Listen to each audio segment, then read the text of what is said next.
4 years is a long time in Georgia politics. 4 falls ago, former Republican U.S. Senator David Perdue was preparing an insurgent campaign to unseat incumbent Republican Governor Brian Kemp. Kemp caved before the election, and the country is paying the price today. It's time for a change.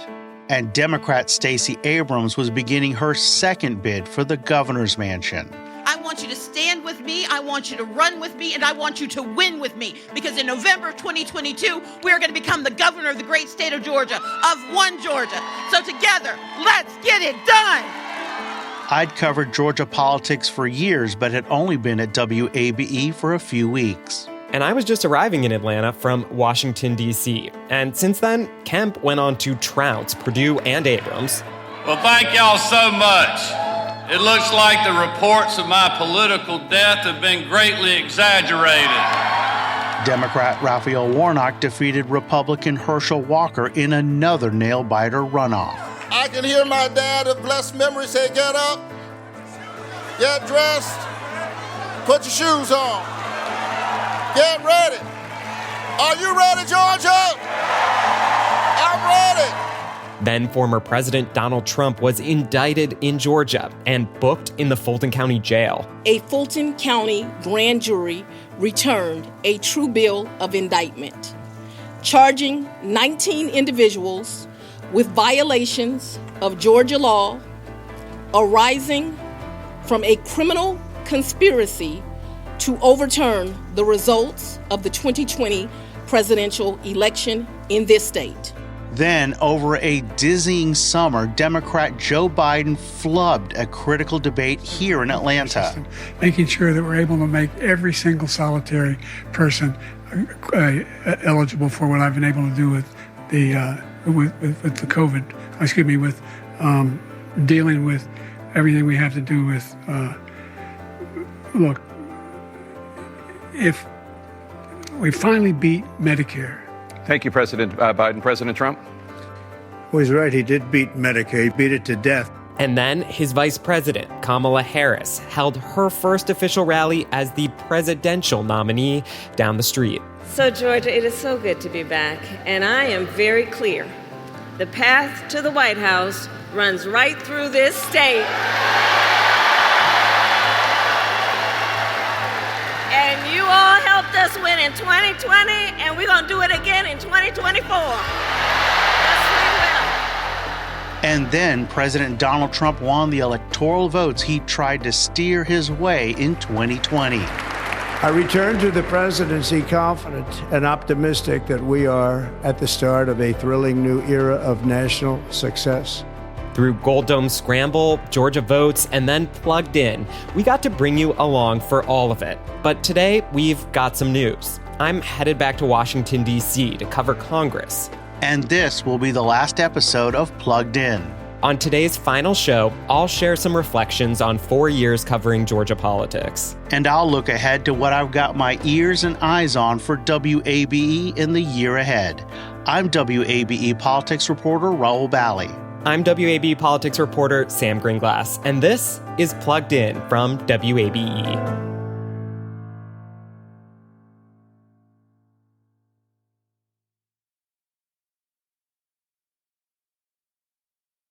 All right, Sam, before you leave Atlanta, we want to look back on 4 years in Georgia politics. Also joining us, Plugged In producer Brendan Rivers. Brendan, what's up? Hey, guys. Okay, so here's how I want to do this. Before and after the start of each legislative session, I usually write a things to watch, and then afterwards a things we learned. And so we're going to do that today for the last 4 years in Georgia politics. I'm going to walk through some of the things I learned covering Georgia politics, and then Rahul, later in the show, you're going to talk about some of the things you're watching as you continue on this beat. So let's start with the fall of 2021 when we both started our jobs just a couple of months apart. Yeah, Rahul, so at the very beginning of this job, we talked about David Perdue launching this long shot bid to take on Kemp. And one of the first stories I did in that moment, I think, was headlined as the 2022 campaign kicks off in Georgia, 2020 casts a long shadow. And Rahul, Brendan, I think that long shadow has just kept getting longer over the last 4 years. You know, I remember one of these early feature stories I did was going out in North Georgia to Ellijay with Governor Kemp, to an apple orchard, talking to voters about whether they held Kemp responsible for not helping Trump overturn the election result back in 2020 and whether he'd be able to overcome this Trump-backed primary challenger, and then spending some time with David Perdue at this fancy golf club in Ackworth, where there were voters who really did hold that against Kemp and were still feeling really motivated by the falsehoods that came out of the 2020 election period. And I think these themes that came out in those conversations have remained really relevant over the last 4 years. And, you know, these false claims about 2020, they weren't just shaping electoral politics. We saw efforts to rewrite election law over and over again at the state capitol that, Rahul, you and I both covered. And then more recently, all this drama with the Georgia State Election Board that spun out into a national story. And then also, in this space, I've been tracking the threats and harassment that have been spurred by misinformation and charged rhetoric toward public officials, whether it's grand jurors or election workers like that mother and daughter Fulton election staffers Ruby Freeman and Shay Moss. And so, you know, one memorable story that I want to highlight here is I wanted to know whether all of that climate would scare off volunteers from working another election, this last one in 2024. And so I went to a recruitment event for Fulton County and met longtime election workers Vanita Epps and Gloria Smith, and they were excited to sign up to work an election despite all of that had happened. And they told me that they were both born at a time in the South when Black voters faced literacy tests and poll taxes, and how it made them think about their parents who so vehemently push back against that climate. Every time I get ready to go and start another election, I think about the words of my mom and how she always said to me, I don't feel no ways tired. That means even when it seems like there are obstacles in your way, you don't get tired when you feel like that there's a good work that needs to be accomplished. We have to still keep the movement going, and people have to still become a part of it. We cannot let it die.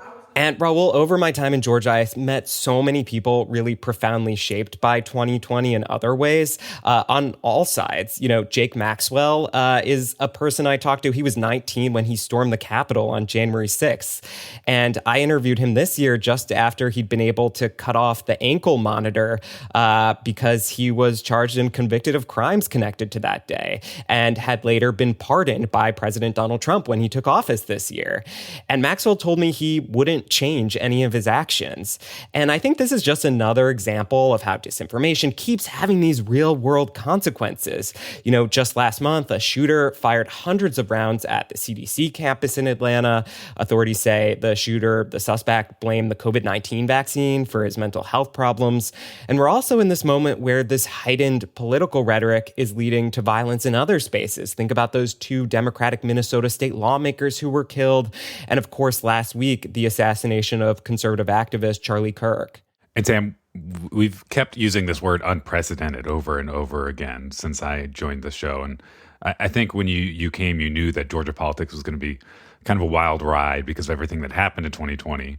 But there must have been so many surprises as you were working on this beat. Yeah, I mean, I think one of the big takeaways that I have about Georgia politics and about being a reporter covering Georgia politics is just learning to follow the story wherever it goes. I mean, Rahul, remember debate night in Atlanta between Biden and Trump last year? Yeah, that's a night that will be etched in my memory forever. Your reaction, my reaction, the reaction in the spin room from Republicans and Democrats. We had to tear up the script that we had started earlier in the day. Like, you know, we sketched something out, but really we had to start from scratch. And I actually pulled up some pictures from that night. We started taping at 1 a.m. and finished at 2 a.m. Here's a little bit from that night. One Democratic lawmaker I texted with this evening told me, quote, I don't think we do ourselves any favors by pretending that Biden had a bad night. He did. But this lawmaker said the broader goal is to keep Donald Trump out of the White House. And, quote, is it harder after tonight? Yes. Does that change the assignment? No. You know, Sam, I texted another Democratic representative, and that person said, we're so completely effed. Yeah, so that is just one example. And then the other big example I think about is the Georgia election interference case that resulted in the indictment of a former president. I mean, Rahul, that idea of that case was not even a twinkle in my eye when I showed up here in Georgia. And we covered this really every step of the way, beginning to end, from that special grand jury to the moment of the indictment. And you and I were both at the Fulton County Courthouse that night until after midnight in the rows of chairs at a press conference with District Attorney Fani Willis. And I felt in that moment, as I would think I was live on the air with NPR as this indictment was being announced, flipping through the pages as I'm talking on national radio. And you're like, this is truly a front row seat to history, the kinds of things that you just want to do as a journalist and is what drives you in this work. And just a little while later, you and me were at the Fulton County Jail, for really another front row moment of history. Yeah, I mean, it was a sweltering day. I remember doing a PBS NewsHour hit in shorts, but you couldn't see those on the TV, and probably having heat stroke. So I don't even know what I was saying, but hopefully it was fine. Watching, the moments that a motorcade pulled up holding a former president who was going to be booked in the Fulton County Jail. And then we continued to follow this through the total unraveling of the case, another twist with those misconduct allegations against the district attorney, Fani Willis. And I think this last week was a fitting end to my time in Georgia when the Georgia Supreme Court declined to hear Willis's appeal of a lower court ruling that disqualified her from the case. The Georgia Court of Appeals had found last year that Willis had to be removed from the prosecution because of her relationship with a special prosecutor she hired, saying it created an appearance of impropriety. And now it'll be up to Pete Skandalakis, who's the executive director of the Prosecuting Attorneys Council of Georgia, to find another prosecutor. But finding a willing prosecutor may prove difficult. I spoke to Skandalakis this week, and he said he had a short list in his mind and was cautiously optimistic, and that it was important for the nation that someone make a decision on this case. Willis says she hopes that person will have the courage to do what the evidence and the law demand. Trump called it a great decision and said Willis should be jailed. So kind of a coda there to a case that we have spent so long tracking. Sam, so many colorful and influential characters we get to cover in Georgia politics.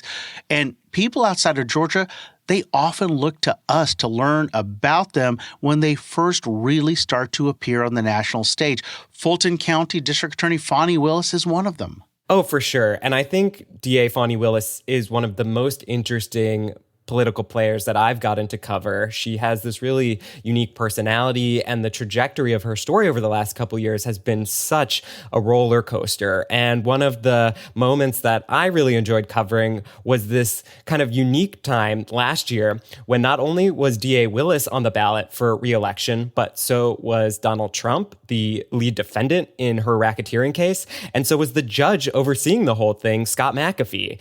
And so to cover this election, I shadowed Judge Scott McAfee and DA Fani Willis as they were marching in the Inman Park parade talking to voters. You look a little young to be a judge, but that's okay. Age is just a number, right? That's true, okay. That's true. You getting out to vote? Definitely will vote. It's way down at the bottom.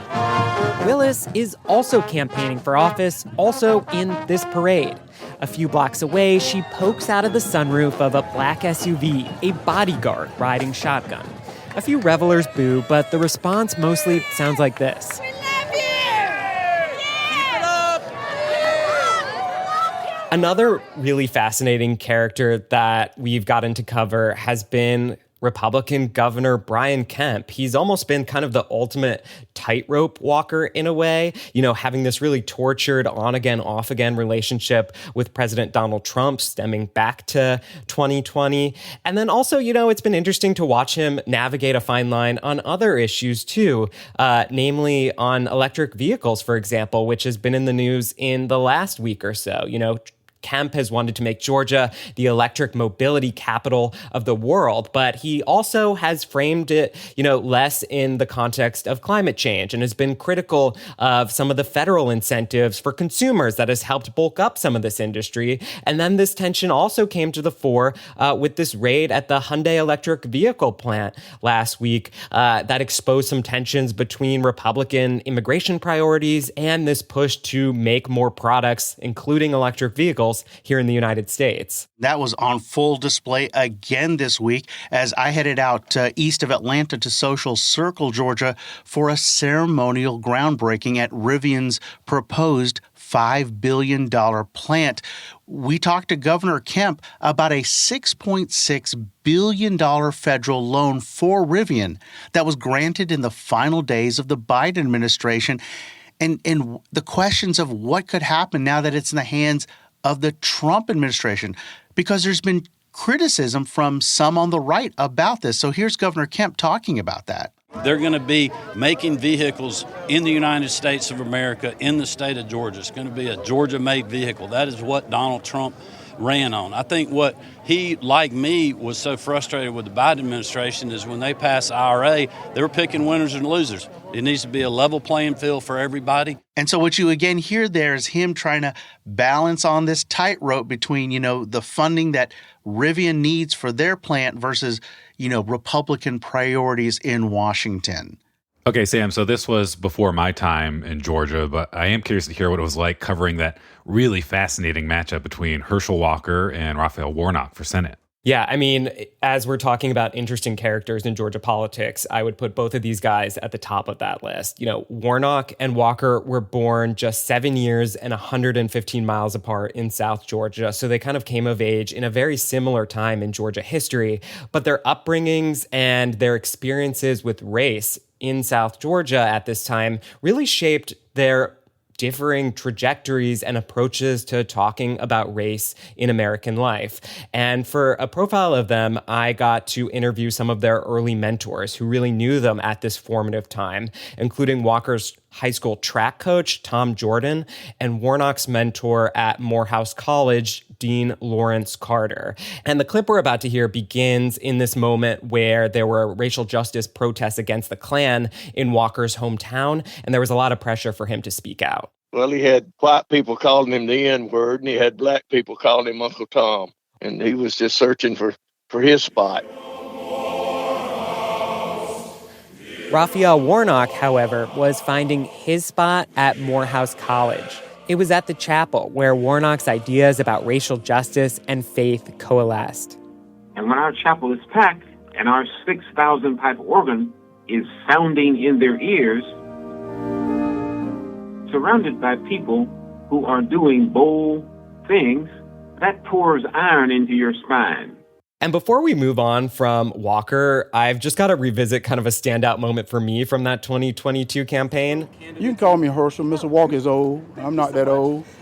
This was at the Georgia High School Sports Hall of Fame in Macon, and I wanted to ask Walker whether he supported a total abortion ban without exceptions. There's no exception in my mind. Like I said, I believe in life. And then you can hear at the end the press secretary trying to end the press conference. And I do it. No exception. I believe in life. Okay, that's all. Thank you, do guys. one more. And of course, all of this became important when Walker later faced accusations that he'd paid for an ex-girlfriend's abortion. So what was so interesting about those 2022 races is it ended up being a split decision, with Warnock winning re-election, but Republicans carrying every other statewide office. And again, that question came up again.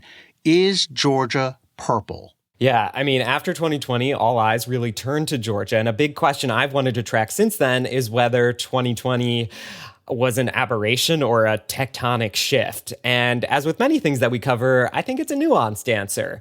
Democrats always hoped that demographics would be destiny. I remember going with Warnock to Southwest Georgia in 2022 as he tried to motivate voters in overlooked parts of the state, particularly rural Black voters. Such a fascinating place, rich with history. And I've also been really interested by the North Metro Atlanta suburbs, where I kept running into these voters who were splitting their tickets between Republican Governor Brian Kemp and Democratic Senator Raphael Warnock. And a place I returned to again and again was the Farmers Market in Alpharetta, which during so many moments in the last 4 years has really been a place where I can test the kind of theories I have about what's happening in Georgia politics in the real world with voters, whether it's the moments that after Trump was indicted or headed into this last 2024 election, including a time that I spent at an Alpharetta swimming pool because it was like 100 plus degrees outside. And I was like, well, where are voters going to want to talk to you? And I literally was in my bathing suit doing voter interviews in the water at the pool. That's right. One of the people I met was Cameron Llewellyn, who was watching his son's youth baseball game in Sandy Springs back in 2022. He was one of these Kemp Warnock split ticket voters. And so I reached out to him again ahead of the 2024 election and asked this kind of crazy ask, could I watch the debate between Trump and Harris with him? And he invited me over and we watched the debate in his basement. Right now, as we're watching these opening credits, you're undecided. This is tough, man. During the ABC News presidential debate, Llewellyn took notes with a Sharpie. On one side where I got Trump, other side I got Kamala. And so Rahul, I spent, several hours over pizza with him in his basement watching this debate. And so, I've been talking about all these famous figures shaping Georgia politics, but really for me, it's spending time with voters. That's my favorite because the conversations can be so intimate and also really eye-opening. Do you ever hear from friends who are asking you, like, how is it possible that you're not decided at this point? Llewellyn pauses. He says he's always valued carefully studying the issues, though he doesn't think the choice has been gnawing at him too much. Day to day, I think about my kids and what we're going to eat and soccer games and baseball. As he ticks through topics like wars abroad, abortion, and affordability, he reassesses. I guess it does weigh on me, he says, noting that the stakes of his decision do feel. Sam, I've loved all the voters that you've brought into your stories and onto the show, but sometimes the places we cover in Georgia are characters in the story too. I mean, when you focus on a sense of place, you can really help listeners understand some of these big themes of demographic and political change that we're discussing. Yeah, and also the history of where we come from as a state and how policy decisions impact communities from the state capital to every corner of Georgia. I've gotten to tell stories at WABE about climate change from a peach orchard in Fort Valley, debates over how we tell our history at Stone Mountain. And perhaps my favorite has been 2 visits to Plains, Georgia, the home of former President Jimmy Carter, including this year to cover his funeral and how that place shaped Carter and also American history. But a really special place is right here in my neighborhood in Atlanta. And after Jimmy Carter's death, I got to spend some time at the Carter Center, where mourners could come at all hours of the day and night to pay their respects. And so I went close to midnight to see what that experience was like. Outside, a thick binder is filled with pages of tributes from visitors like Emily McDonald. McDonald grew up near the Carters' hometown. She even met them as a kid. Just thinking about all that's happened in my own life since I was that little girl. I was thinking about all that's happened in the world since then. Just felt really touched by getting to see him one last time in that kind of way. Just before midnight, McDonald leans over the tribute book. Her neat handwriting fills half a page. I was writing about how, as a fellow Southwest Georgian, just how incredibly impactful it is for me to be able to see someone from such a small and easily forgotten and glanced over part of the state truly change the world. So, Sam, with everything we've talked about, do you have, and this is probably a really hard question, do you have a favorite memory from the last 4 years? I mean, Rahul, there are so many. You're a part of probably most of them. We mentioned broadcasting from Plains. You and I were on opposite ends of South Carolina before the primary in 2024. Those late nights at the Fulton County Courthouse. But one I think we really both love, Rahul, is when we got to go to Savannah to cover the single debate matchup between Democrat Raphael Warnock and Republican Herschel Walker in that 2022 Senate race. And we were sitting in one of the historic squares in downtown Savannah doing a live hit with Closer Look with Rose Scott.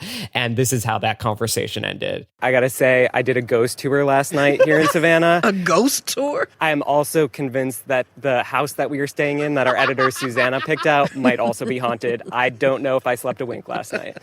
Sam Gringlas, with the haunted house. Rahul Bali apparently slept okay. Okay, that was hilarious. One of the best parts of that whole story is afterwards we started getting listener emails checking on Sam. They wanted to know if he was okay. And mentioning that trip to Savannah, I do want to take a moment to recognize one of our previous co-hosts of the podcast, Susanna Capilouto, who also left us for NPR, along with Kevin Rinker, who was also a producer of our podcast. All right, Sam, so tell us about your new beat. So I'm very sad to be leaving Georgia politics coverage, but I am headed back to Washington, D.C. to cover Congress for NPR, which should be a totally wild ride at this moment. And I look forward to keeping y'all updated on what's happening on Capitol Hill. And Sam, just like 4 years ago, you're getting kind of thrown right into the fire. There's the possibility of a government shutdown in the next couple of weeks. So your reporting is going to be pretty important. We're going to be listening for it. For now, let's take a break here. This is Plugged In from WABE.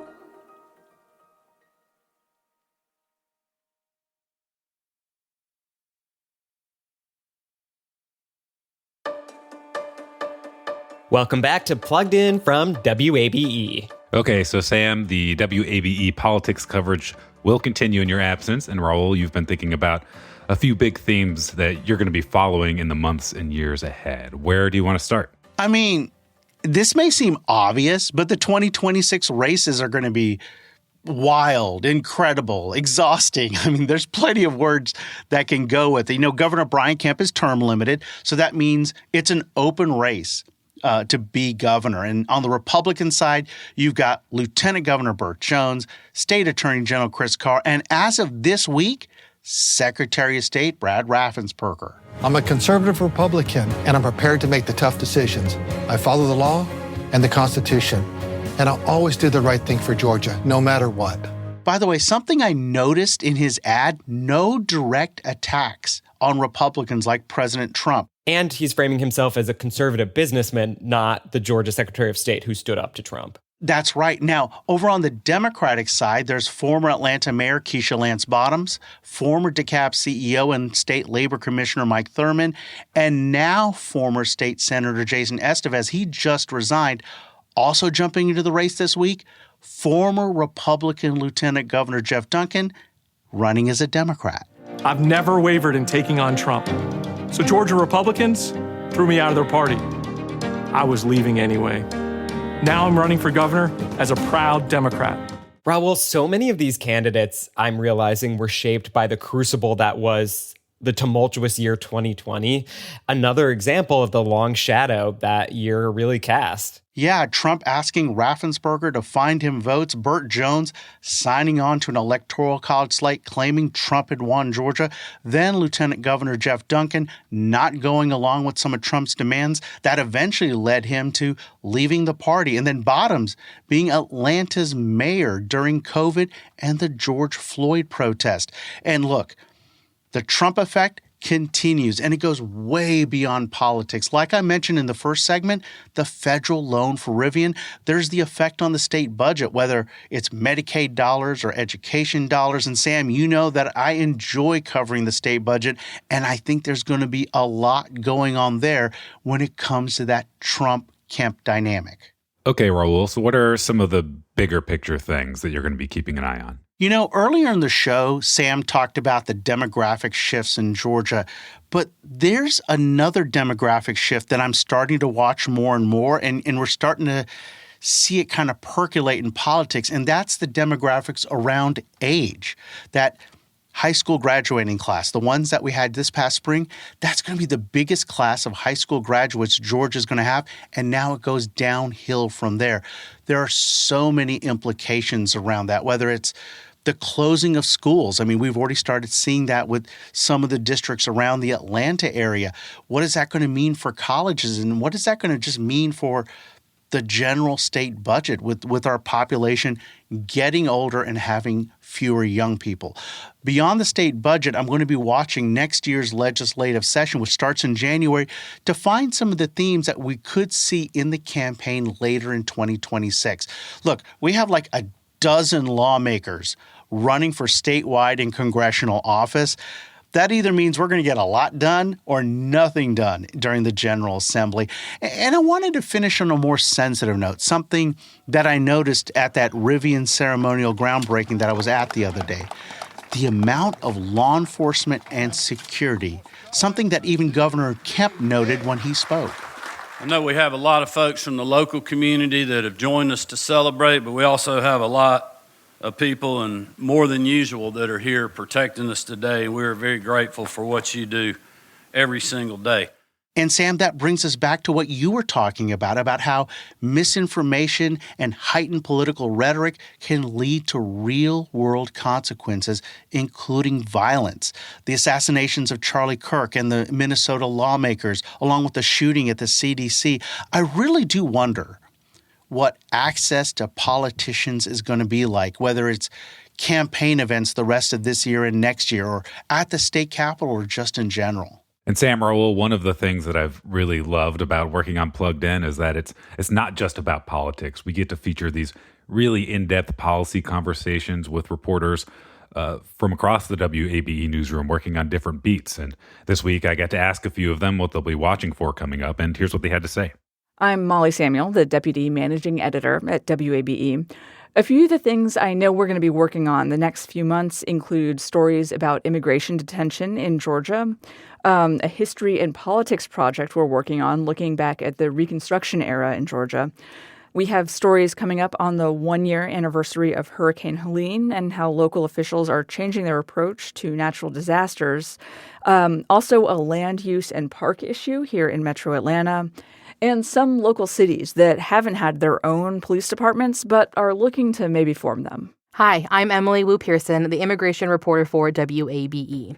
I'm keeping my eye on the money. Some of that looks like understanding how billions of dollars will now be spent by the Department of Homeland Security on its renewed focus on immigration. In Georgia, that looks like federal money for local police to partner with ICE or expanding detention centers. But I'm following what happens when money is taken away too, like with refugee services and agencies losing all funding as Georgia resettles some of the most refugees in the U.S. Hey, my name is Shameen Cruz. I cover criminal justice at WABE, and for the next couple of months, I'm interested in looking at how communities are pushing forward despite losing federal funding, which oftentimes goes toward programs that help people get mental health services and reduces their chances of ending up behind bars. I'm WABE health reporter Jess Mador. I'll be looking at health issues in Atlanta and beyond, and developments in public health policy at the state and federal level, and doing my best to keep people informed about the impacts on our communities. I'm Emily Jones, and I cover climate change for WABE as part of a partnership with GRIST. I'm covering the Public Service Commission election that's coming up in November, and I'm tracking how changes in federal policy and funding affect everything from community resilience projects to electric vehicle factories. Hey y'all, I'm Dormaya Vance, the Southside reporter with WABE, and I'll be looking into a couple different projects as the year goes on. Currently, I'm looking into the original 33 black legislators elected to the Georgia General Assembly in 1868. I'll be looking into the history of that, as well as using some multimedia elements to do some storytelling to make sure our audience can see this history visually. I'll also be looking into some local mayoral races on the South Side, including South Fulton, where there's about 10 candidates running for the position of mayor. I'm WABE's environment reporter, Marissa Mecki, and in the next couple of months, I'm going to continue reporting on air and water quality in the Metro Atlanta area, hyperlocal stories on land use like parks and tree ordinances and green spaces. I'm also going to report on farms in Georgia's agricultural economy, wildlife management, and other big topics like the Okefenokee. Hey, I'm Marlon Hyde, WABE's business reporter, and what I'll be covering from here on out are the effects of federal policies on our local economy and small businesses. I'm Julian Virgin, multimedia journalist at WABE News, and I'm looking forward to continuing to tell stories visually, making sure that our stories that go on air, they have a place that lives online so people can see those visually.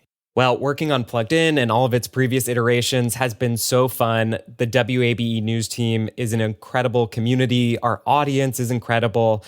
Brendan, Rahul, it's been an honor to work with both of you. Rahul, I appreciate all that you have taught me about Georgia politics and covering this crazy state. Brendan, your attention to detail and creativity has really made this podcast shine.